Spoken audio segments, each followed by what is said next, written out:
Okay, we lit it just like a fuse, so no need to pick and choose. Welcome to 2020, where we do more than interviews. The hottest beat coming through, jumping knowledge on all of you. Get a peek at the front of you with the truth that they offer you. Yeah, hands up, we doing it for the culture. To give artists and businesses more exposure. Keeping it real and stay silent just like a boulder. It's about to go all the way down, can't get no lower.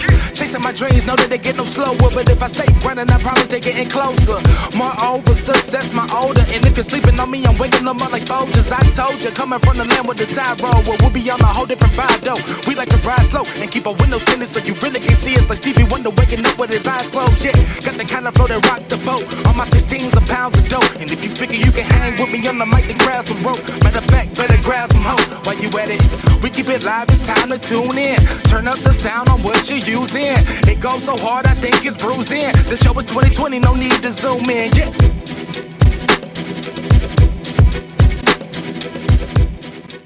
So thank you for tuning in to another episode of A Business Minute. I'm your host, Sirr, and today I'm joined by a special guest, Arthur, no pun intended, Arthur Rail Mack. How are you doing today? Hey, doing great. How about you? I'm doing fine. We invited you down here just to kind of talk about what it is that you do. I often talk about on the podcast that a lot of times we don't highlight a lot of our local talent here in the city.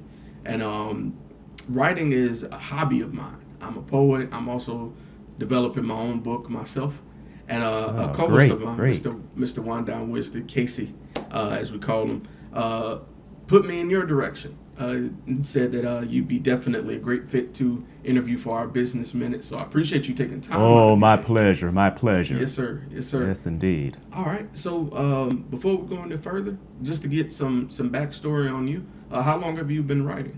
Oh, well, actually, I've been writing for well over 3 decades or so. I started writing back in the late 70s when I was working for the Mobile Beacon, but I really got into writing in earnest in the early 80s. Oh, okay. Yes, I've written for several publications. I'm a freelance sports writer. I'm also a freelance news writer as well. So I've been doing that for quite some time. And every now and then it gets to be a challenge because of different events that are happening, like this coronavirus. I've been doing several coronavirus-related stories, so it's the hot topic right now. Yeah, it's definitely the topic of the season right now. So let me ask you, just going back a little bit in your history, what really inspired you to start in a career in writing? Well, a whole lot of events took place that I witnessed. I'm a Navy veteran. I worked for the state of Alabama for 25 years. I'm retired from the state of Alabama as well as the Naval Reserve. And during the time I was working for the state and in the Naval Reserves, I was writing then, writing for several different publications. Among other things, I was a freelance sports writer for the Mobile Press Register for something like 16 years until they switched over to AL.com. And then when they transitioned to AL.com, I did stuff for them off and on. And I've worked for I didn't work, but I wrote for several other newspapers since then. The most recent one that I'm writing for is the Call News, which is a weekly newspaper that's based in Citronelle. I've been writing for them for the last 8 years almost. Wow. So, even though that was a whole lot of transition, I still managed to maintain some sort of career in writing, which was a blessing, to say the least. Right. Now, we delved into the history of your writing, doing with sports articles and, current events and those things. Oh, absolutely, yes. How do you determine, like, when you get a jump on a topic, like, if it's newsworthy? Well, if it's newsworthy, my editors will usually let me know. Every now and then, if I'm fortunate, I'm able to, give them a heads up on a story that's about to happen or about to break, or maybe a human interest story that I have a lot of interest in, and it might be of interest to our readers as well. So that's generally how it works. Okay. And with you stating you've written several books over the entirety of your career, over 30 years. Yeah, actually, the books, I just started publishing books maybe about 5 years ago, believe it or not. But that was a backstory behind that, and I'm sure we'll get into it in a little bit. Okay. Right, but so far I've published 4 books in the span of 5 years, basically. So, Whoa. yeah, I know it's a whole lot of writing, but like I said, that's a backstory behind that. So, Okay. Well, actually, let's go right into it. What kind of contributed to that? well, the first book I wrote was based on an incident that happened to me back in 1982.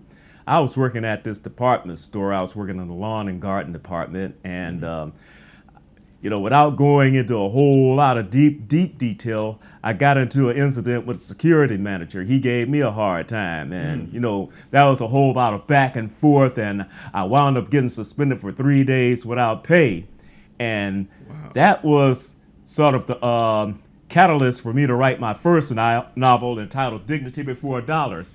Now, Dignity Before Dollars is based on African American working professional who's having a tough time advancing in his career. Okay. And there are several different plots in the book. One of the plots is he's involved with a run-in with the police. He's also being harassed by his boss's son by his first marriage. Oh. Yeah, and he's also facing an upheaval at the place where he's working. So, when you take a look at that, there are a whole lot of things going on, in this book. Okay. And he has to find a way to keep his head together and, just try to do the best he can. But fortunately for him, he has a loving wife, a wife who's really supportive, and he has some friends that are very supportive as well. When I started writing this book back in 1982, I had grand ideas about getting it published with some big-time publishing company. Unfortunately, it seems like every time I sent a query letter about the book, I would either get replies back saying that they rejected it, or I would not get any replies at all. This kept on for about, maybe 30 years or so, and, I kept trying to pitch it. I kept putting it on the back burner because I was working, raising a family, and so forth. And finally, in late in 2014, they had this networking event, and so I went to it. At first, I started not to go, thinking it was going to be a waste of time. But I said, well, let me just go ahead and go to it anyway, just to see what's going on. Right. At that networking event, I ran into a lady who self-published 3 books.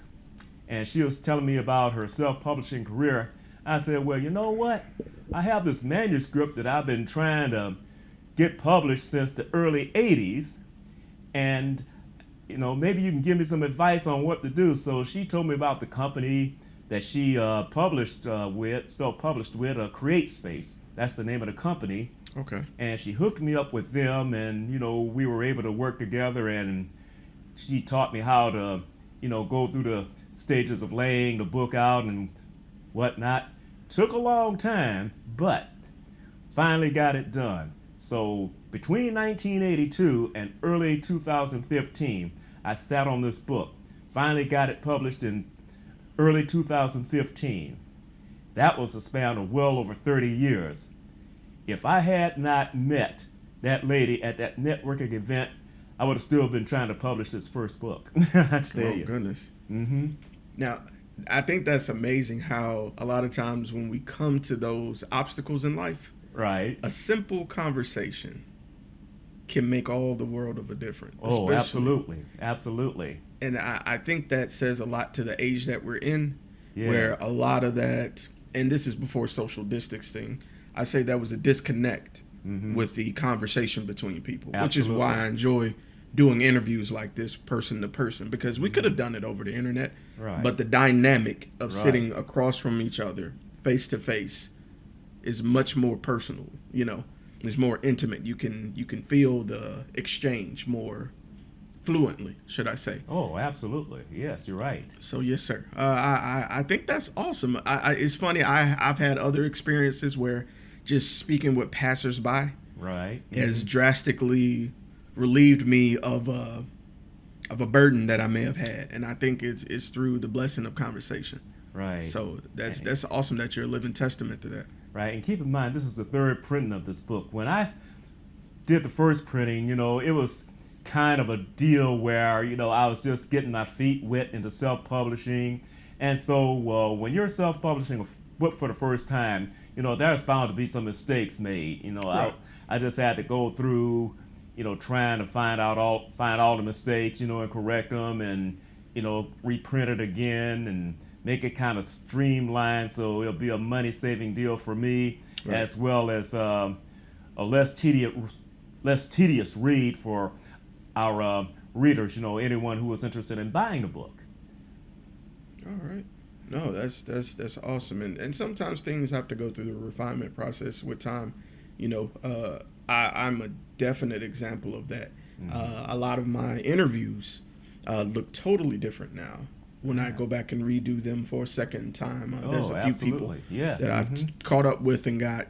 When you're in the process of sharpening your blade, whatever your craft is, right. It's important to not feel downtrodden when you revisit something you've done prior, because you can look at it with a finer lens, I feel like. So I think that's necessary for growth.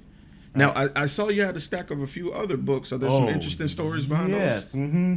This one here, entitled Tales from the Black Side, is a collection of short stories. Most of the short stories in here were written back in the 80s and 90s. They're done with a futuristic bent.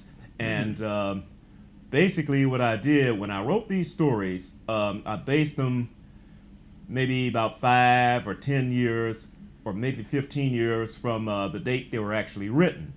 And these short stories deal with things in the African American community,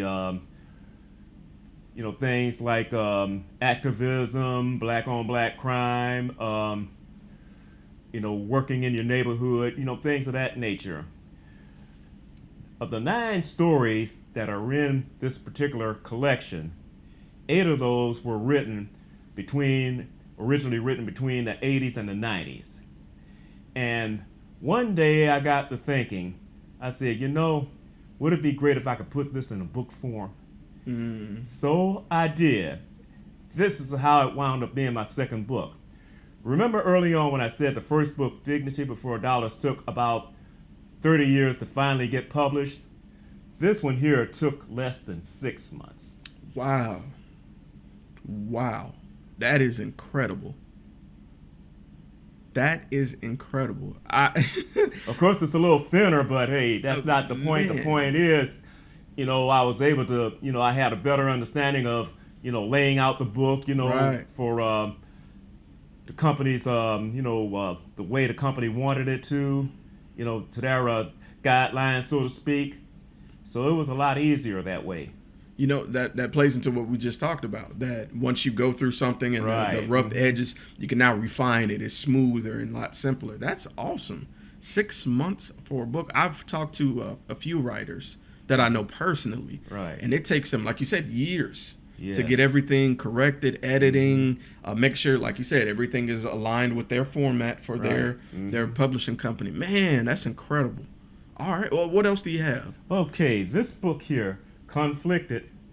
This is a really special book for me because it's the first time I really delved into the religious aspect of life. Okay.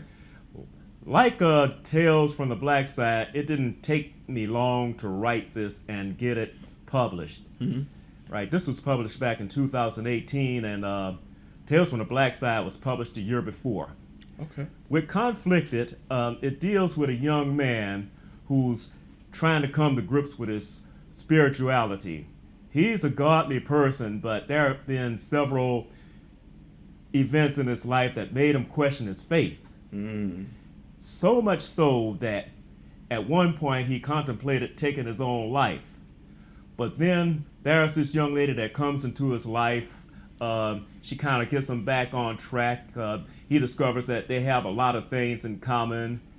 And both of them are going through trials and tribulations. They're trying to help each other through those particular trials. But when you read this book, you will see for yourself that there are a lot of things that parallel with what's happening today in the church. Okay. I think that's important because a lot of people have strayed from spirituality because Absolutely. of They have. the conflict with Right. everyday life. And I think a lot of times we, as the older generation, because there's also Generation Z beneath me, Right. we have that disconnect because we are rooted from your generation. Right, We have baby that wisdom boomers, yeah. passed down, you know. So when it comes to that conflict, we understand that every day is a spiritual battle, Right. and it's meant to refine us, not to shake our faith, but it's meant to build it. Because at the end of the day, God will deliver you. Yes. You know. So I totally think that's and awesome. deliver our hero, God does. In That's a very awesome. special way. Okay. All right. And what else do you have? All right. The latest book I wrote, which was published last year, 2019, is entitled Solomon Fletcher. Okay. Solomon Fletcher is very dear and near to me too, because it's a book that's based on a young man who was a high school business teacher who was a college track and field star back in the day. Okay. He comes into this inner city high school. You know how it is when you get a new job, you're thinking about going into a saving the world mode, so to speak, making things better. What he wants to do is establish a program that will not only involve the school, but the community surrounding it as well.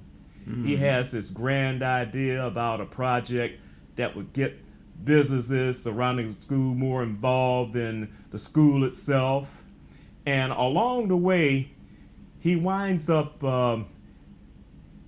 becoming the track and field and cross country coach because of several things that happened, during the course of the school year. It's very interesting because it seems like whenever he tries to change things for the better, he's met with some resistance. Okay. That's another challenge the main character faces in this particular book. And so, like Conflicted, the main character, Solomon Fletcher, he's a spiritual guy. He's a godly person. He relies on God to help him make the right decisions. And he faces challenges just like the main character in Conflicted did. Okay.